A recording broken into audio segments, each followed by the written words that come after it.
আজ আপনাদের সঙ্গে শেয়ার করব সাবুদানা দিয়ে খুবই সুন্দর একটা ডেজার্ট রেসিপি। আপনারা ইফতারিতে রাখতে পারেন। এই রেসিপি খেলে কিন্তু মন প্রাণ ঠান্ডা হয়ে যাবে, এতটাই টেস্ট হয়। একবার তৈরি করে অবশ্যই আপনারা খেয়ে দেখবেন। আসসালামু আলাইকুম, সবাই কেমন আছেন? আশা করছি খুবই ভালো আছেন।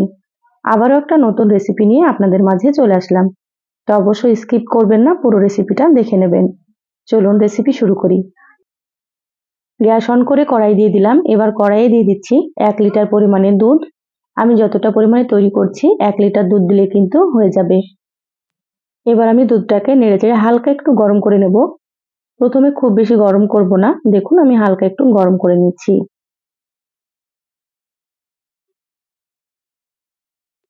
দুধটা হালকা গরম হয়ে গিয়েছে। এবার আমি এখানে দিয়ে দিচ্ছি হাফ কাপ গুঁড়ো দুধ।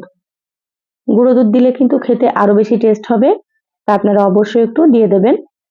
গুঁড়ো দুধ দিলে কিন্তু দুধটা জাল করে অনেকক্ষণ পর্যন্ত ঘন করতে হবে না। গুঁড়ো দুধ দেওয়ার কারণে খুব তাড়াতাড়ি দুধটা ঘন হয়ে যাবে। দেখুন খুব ভালোভাবে মিশিয়ে নিয়েছি নেড়েচেড়ে। আর দুধটা দেখুন আগের থেকে কিন্তু অনেকটাই ঘন হয়ে গিয়েছে। এবার আমি দুধটাকে খুব ভালো মতো বলক তুলে নেব, একটু ফুটিয়ে নিতে হবে। দেখুন দুধে খুব ভালো মতো বলক চলে এসেছে। এবার আমি এখানে দিয়ে দিচ্ছি হাফ কাপ পরিমাণে চিনি। হাফ কাপ চিনি দিলে কিন্তু মিষ্টি ঠিকঠাক হয়ে যাবে। আপনারা যদি খুব বেশি মিষ্টি খেতে পছন্দ করেন তাহলে এখানে আরো 2 থেকে 3 চামচ চিনি আপনারা বাড়িয়ে দিতে পারেন। চিনি দেওয়ার পরে আবারও খুব ভালোভাবে একটু জাল করে নিতে হবে। চিনি দেওয়ার পরে কিন্তু দুধটা একটু পাতলা হয়ে যাবে। তো এখানে 5 থেকে 6 মিনিট মতো আবার একটু জাল করে ঘন করে নেব। এবার এখানে দেখুন একটা বাটিতে নিয়ে নিয়েছি 1 টেবিল চামচ মতো কর্নফ্লাওয়ার। এবার দিয়ে দিচ্ছি অল্প একটু দুধ। আমি যতটা পরিমাণে তৈরি করছি 1 টেবিল চামচ কর্নফ্লাওয়ার দিলে কিন্তু হয়ে যাবে, এর থেকে বেশি দেওয়ার দরকার নেই। দুধটা হালকা একটু ঘন করে নেওয়ার জন্য আমি এখানে কর্নফ্লাওয়ারটা দিয়ে দিচ্ছি। আপনারা চাইলে কিন্তু এখানে 1 চামচ মতো কাস্টার্ড পাউডারও দিতে পারেন। এভাবে দুধ দিয়ে খুব ভালোভাবে মিশিয়ে নেবেন। খুব সুন্দর করে মিশিয়ে নিয়েছি। এবার গোলানো কর্নফ্লাওয়ারটা আমি দুধের মধ্যে দিয়ে দিচ্ছি। কর্নফ্লাওয়ার দেওয়ার সঙ্গে সঙ্গে কিন্তু নাড়াচাড়া করে মিশিয়ে নিতে হবে, না হলে দলা পেকে যাবে। এইভাবে সঙ্গে সঙ্গে আপনারা নেড়েচেড়ে মিশিয়ে নেবেন। যারা ভিডিওটি ইউটিউব চ্যানেল থেকে নতুন দেখছেন প্লিজ চ্যানেলটা সাবস্ক্রাইব করে চ্যানেলের সাথেই থাকবেন। আর যারা ফেসবুক পেজ থেকে ভিডিওটি দেখছেন একটা লাইক দিয়ে পেজটা ফলো করে রাখবেন পরবর্তী ভিডিও নোটিফিকেশন পাওয়ার জন্য। দেখুন কর্নফ্লাওয়ার দেওয়ার পরে 5 মিনিট জাল করে নিয়েছি, দুধটা অনেকটাই ঘন হয়ে গিয়েছে। এবার আমি নামিয়ে নেব। তারপরে খুব ভালোভাবে ঠান্ডা করে নিতে হবে। সাইডে রেখে দিলাম। গ্যাসে আবারও একটা কড়াই দিয়ে দিলাম। এবার আমি কড়াইয়ে দিয়ে দিচ্ছি 4 কাপ পরিমাণে পানি। এখানে পানির পরিমাণ একটু বেশি দিতে হবে। এবার পানিটাকে খুব ভালোভাবে একটু ফুটিয়ে নেব। দেখুন পানি ফুটে গিয়েছে। এবার আমি এখানে দিয়ে দিচ্ছি 1 কাপ সাবুদানা। তো এখানে আমি 200 গ্রাম মতো সাবুদানা দিয়ে দিলাম। এবার নেড়েচেড়ে খুব ভালোভাবে একটু রান্না করে নিতে হবে। সাবুদানাগুলো আমি 20 মিনিট মতো রান্না করে নেব, তাহলে সুন্দর মতো সেদ্ধ হয়ে যাবে। এইভাবে নেড়েচেড়ে রান্নাটা করে নিচ্ছি। আমার চ্যানেলে আরো অনেক রেসিপি আছে, চাইলে কিন্তু আপনারা দেখে নিতে পারেন। আমি সবসময় সহজ রেসিপি আপনাদের সঙ্গে শেয়ার করার চেষ্টা করি। রেসিপিগুলো খেতে কিন্তু খুবই ভালো হয়। আপনারাও কিন্তু একবার রান্না করে খেয়ে কমেন্ট করে জানাবেন আপনাদেরকে কেমন লেগেছে। দেখুন সাবুদানাগুলো কিন্তু রান্না প্রায় হয়ে এসেছে।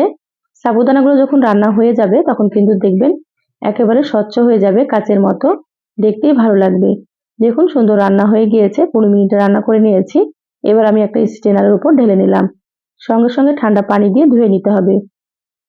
দেখুন এবার আমি ঠান্ডা পানি দিয়ে দিচ্ছি। এভাবে করে স্প্যাচুলা দিয়ে একটু নেড়েচেড়ে নিতে হবে, তাহলে সাবুদানার আঠালো ভাবটা চলে যাবে আর সাবুদানাগুলো একেবারে ঝরঝরে হয়ে যাবে। এইভাবে করে আপনারা ধুয়ে নেবেন।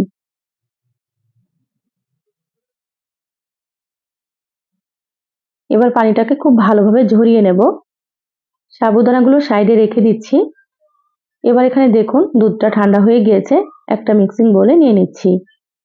দুধটা কিন্তু আগের থেকে অনেকটাই ঘন হয়ে গিয়েছে, কারণ ঠান্ডা হলে কিন্তু অনেকটাই ঘন হয়ে যায়। এবার এখানে দেখুন আমি সাবুদানাগুলো দিয়ে দিচ্ছি। এবার সাবুদানাগুলোকে নেড়েচেড়ে খুব ভালোভাবে দুধের সঙ্গে মিশিয়ে নেব।